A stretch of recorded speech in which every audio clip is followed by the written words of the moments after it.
యుద్ధరంగంలోనున్న పాండవ సైన్యంలో భీమార్జునులతో సమానమైన వీరులైనటువంటి యుయుధానుడు, విరాటుడు, మహారథుడైన ద్రుపదుడు, దృష్టకేతువు, చేకితానుడు, కాశీరాజు, పురుజిత్తు, కుంతిభోజుడు, శైభ్యుడు, యుధామన్యుడు, ఉత్తమౌజుడు, అర్జునుడి కుమారుడైన అభిమన్యుడు గురించి దుర్యోధనుడు ద్రోణాచార్యుడికి తెలియచేశాడు అని చెప్పుకున్నాం కదా.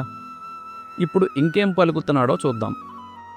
అస్మాకంతు విశిష్టాయే తాన్నిబోధ ద్విజోత్తమ నాయకా మమ సైన్యశ్చ సైన్యార్థం తాన్ బ్రవీమితే.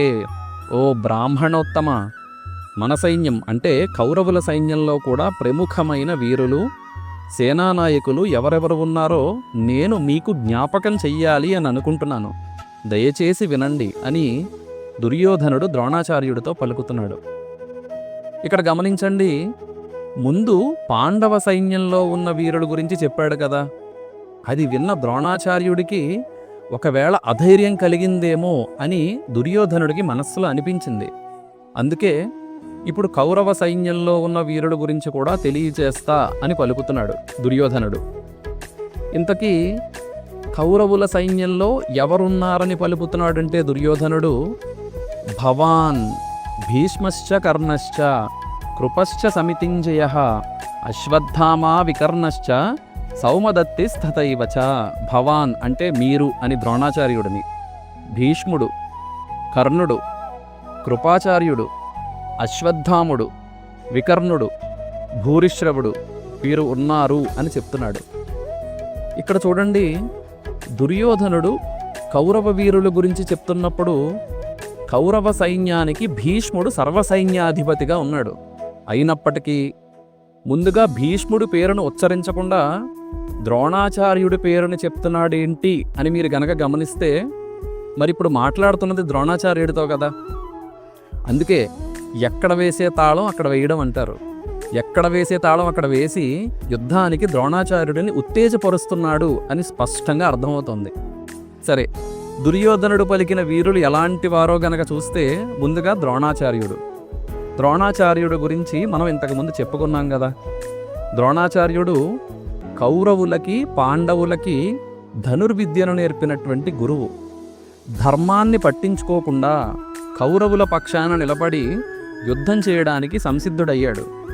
చివరకు పాండవ సర్వసైన్యాధిపతి అయిన దృష్టద్యుమ్నుడి చేతిలో మరణించాలి అని రాసిపెట్టుంది. చిట్ట చివరికి అదే జరుగుతుంది. ఇంకా భీష్ముడు గురించి గనక చూస్తే మహాభారతంలో అత్యంత శక్తివంతమైన యోధుడు, కురువంశానికి పెద్దవాడు. ఆయన నిత్య బ్రహ్మచారి. భీష్ముడు అరివీర భయంకరుడు. యుద్ధరంగంలో గనక ధనస్సుని పట్టుకుని యుద్ధం చేస్తూ ఉంటే అసలు భీష్ముడిని ఎదుర్కోవడం, సంహరించడం అనేది ఎవ్వరికీ సాధ్యం కానే కాదు. ఇష్టమృత్యువును పొందిన మహారథుడైన కౌరవులలో ధర్మాత్ముడు, కౌరవుల పక్షాన సర్వసైన్యాధిపతిగా నిలిచాడు. భీష్మ ప్రతిజ్ఞ వల్ల జీవితాంతం కౌరవులకు విధేయుడుగా ఉండవలసి వచ్చింది. అందుకే మాట ఇచ్చేటప్పుడు చాలా చాలా ఆలోచించి ఆచితూచి మాట ఇవ్వాలి, ఏది పడితే అది ఇవ్వకూడదు. ఇక కర్ణుడి విషయానికి వస్తే అర్జునుడితో సమానమైన అత్యంత శక్తివంతమైన యోధుడు. ధనుర్విద్యలో అద్భుతమైన నైపుణ్యం కలవాడు. తన స్నేహితుడైన దుర్యోధనుని పట్ల పరమ నిష్ఠ వహించినటువంటి వాడు. తన సర్వాన్ని దానం చేయడంలో అత్యున్నతమైన దానకర్ణుడైన. తర్వాత కృపాచార్యుడు గురించి కనుక చూస్తే ఒక గొప్ప ముని మరియు యుద్ధ గురువు ద్రోణాచార్యుడిలాగా. కౌరవులకి మద్దతుగా ఉన్నప్పటికీ తన విధేయతను ఎప్పటికీ కోల్పోలేదు. ఇక తర్వాత అశ్వత్థాముడు. ఈయన ద్రోణాచార్యుని యొక్క కుమారుడు. మహాశక్తిశాలి. శివుని ఆగ్రహంగా జన్మించాడు. మృత్యువుకు అతీతుడు. సప్త చిరంజీవుల్లో ఒకడు చిరంజీవి. నరసింహాస్త్రమనే శక్తివంతమైన ఆయుధాన్ని వినియోగించగలడు అశ్వత్థాముడు. ఇంకా వికర్ణుడు. కౌరవుల్లో ధర్మాన్ని గౌరవించిన ఒకే ఒక్క నిజాయితీ గల వ్యక్తి.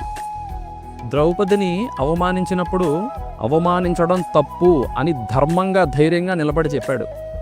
చివరకు భూరిశ్రవుడు. ఈ భూరిశ్రవుడు సోమదత్తుడి యొక్క కుమారుడు. కౌరవుల తరఫున పోరాడడానికి నిలబడి పోరాడినటువంటి గొప్ప యోధుడు, యుద్ధ నైపుణ్యంలో అత్యంత గొప్ప వీరుడైన. సరే, దుర్యోధనుడు ఇంకేం పలుకుతున్నాడో ద్రోణాచార్యుడితో గనక చూస్తే, అన్వేచ బహవశూర మధర్తే త్యక్త జీవితా నానాశస్త్ర ప్రహరణ సర్వే యుద్ధ విశారదా అంటున్నాడు. ఓ ఆచార్య, నేను చెప్పిన మీలాంటి వీరులే కాకుండా మన సైన్యంలో ఇంకా చాలామంది వీరులు శూరులు నా కోసం తమ తమ ప్రాణాలను సైతం ధారపోయడానికి సిద్ధంగా ఉన్నారు. వారందరూ కూడా యుద్ధం చేయడానికి సమర్థులు. వివిధ అస్త్రములు శస్త్రములు కలిగినటువంటి అతి గొప్ప సంపన్నులని వారి గురించి ద్రోణాచార్యుడితో పలుకుతున్నాడు దుర్యోధనుడు. మీరు గనక చూస్తే కౌరవ సైన్యం పాండవ సైన్యంతో యుద్ధం చేయడానికి అన్ని విధాలా కూడా సమానమైనటువంటి సైన్యం. సమానమైన సైన్యంతో యుద్ధం చేయడమే నిజానికి ధర్మం కూడా. ప్రస్తుత రోజుల్లో కనుక మీరు చూస్తే అసలు ధర్మం అంటేనే చాలా మందికి తెలియదు.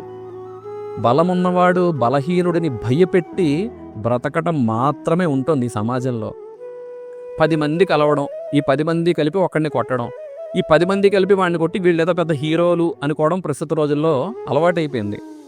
సమానులతో యుద్ధం చేసి గెలవడమే గొప్పతనము, ధర్మం అంటే. ఇక్కడ చూస్తే పాండవ సైన్యానికి కౌరవ సైన్యం ఏ మాత్రం తీసిపోదు. కౌరవ సైన్యంలో కూడా అత్యంత మహారథులు, మహావీరులు చాలామంది ఉన్నారు. యుద్ధంలో విజయం ఎప్పుడూ బలం మీద మాత్రమే ఆధారపడి ఉండదు, అది ధర్మం మీద కూడా ఆధారపడి ఉంటుంది. ఇలా పాండవ సైన్యం కౌరవ సైన్యముల గురించి ద్రోణాచార్యుడికి వివరించిన దుర్యోధనుడు ఇంకేం పలుకుతున్నాడో తర్వాతి వీడియోలో చూద్దాం. జై శ్రీరామ్, హరే కృష్ణ.